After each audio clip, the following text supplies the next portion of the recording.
দেরিতে পরীক্ষা কেন্দ্রে পৌঁছেছিলেন কলেজ ছাত্রী, কিন্তু গেট বন্ধ করে দেন রক্ষীরা।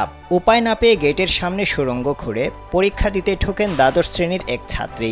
ইতিমধ্যে এই ঘটনার একটি ভিডিও সামাজিক যোগাযোগ মাধ্যমে ছড়িয়ে পড়েছে। এই খবর জানিয়েছে ভারতীয় সংবাদ মাধ্যম হিন্দুস্তান টাইমস। ভিডিওতে দেখা যায় একটি কলেজে দ্বাদশ শ্রেণীর পরীক্ষা শুরু হয়েছে। কলেজের গেট বন্ধ করে দিয়েছে কলেজ কর্তৃপক্ষ। গেটের বাইরে অভিভাবকদের জটলা।